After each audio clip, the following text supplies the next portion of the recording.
we're back with some UFC, but we got an underwhelming card here. UFC Fight Night, Blanchfield vs Barber. If you don't believe me, look at the very first fight. Rayanne Santos set to face off against Ardelean, and you're not going to get high-level WMMA from this one. I think Rayanne is the better fighter. I think she wins the fight by decision, but there's no bet on it. Both of these girls suck. Both of these girls don't deserve you to put your money on it. Next up, we're going to the lightweight division where we have Bolaji set to face off against Michael Aswell. And Bolaji, he's had a full training camp. Michael Aswell has not. And Bolaji, in my opinion, is a high-level fighter. I think he steamrolls Michael Aswell. Fair play to Michael for stepping up. Unfortunately, he might get put down. Back to the lightweights we go, where we have Jordan Leavitt set to face off against Kurt Holobaugh. I like the side of the underdog on this one, Kurt Holobaugh. I think his grappling is better than Jordan Leavitt. I think he has a lot of power, as he showed in the Jason McKnight fight and the Contender Series. I just like him a lot more than Jordan Leavitt, to be very honest with you. Jordan Leavitt with that twerking style, and he likes to throw overhands and catch people, put them out. I don't think he could do this against a guy like Kurt. The big worry for me is Kurt likes to lie on his back a bit too much. So if he avoids that, keeps the fight standing and lands them hard punches on Jordan Leavitt, he should make easy work of him. So he's a good value underdog, placing a bet on him as well. Next up, we're going to the 125-pound division where we have Allan Nascimento set to face off against Jafel, Filho. And Allan Nascimento is a very, very big flyweight, which is why he missed weight. Weighed in at 127.5, I believe. He's primarily a grappler, so is Jafel, Filho. Allan Nascimento is going to want to use his size advantage to get the fight down to the ground in top position. I'm hoping and placing a bet on Jafel Filho to stuff takedowns, keep the fight standing, and use his striking advantage to get the victory. So I'm placing a bet and picking Jafel Filho to win.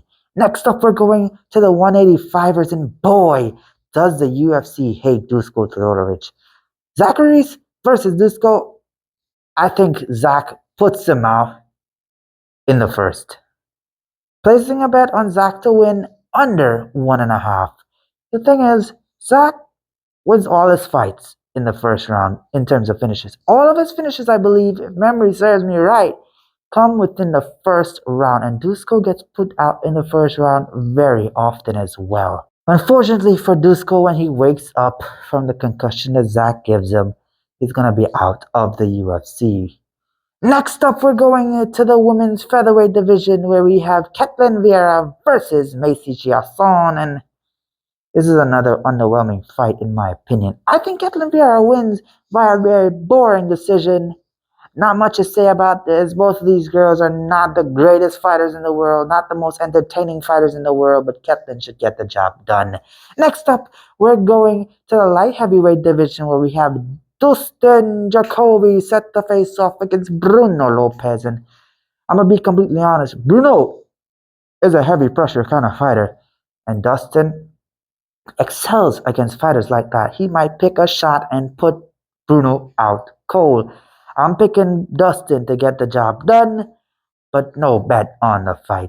Next up, we're going to the welterweight division where we have Ramiz Brahimaj set to face off against Billy Ray Goff. And I'm going to be completely honest with you guys. Ramiz put Mickey Goff out cold, but he ain't no striker. He's primarily a grappler. Billy Ray Goff is a very, very tough fighter to put out. He's going to stick with you. He's going to be punching you all night long. He's going to have the recipe to get the job done against Ramiz Brahimaj. No bet on this fight, but the pick is Billy Ray Goff to get the job done. Next up, we're going to Mateusz Gamrot set to face off against Leavitt Klein at the lightweight division in the co-main event. This one can go one of two ways. It can be Leavitt Klein using his good takedown defense to stop Mateusz Gamrot from doing what he likes to do, keep the fight standing and pick him apart in the striking, go into the decision and getting the nod. However, this is how I see it going.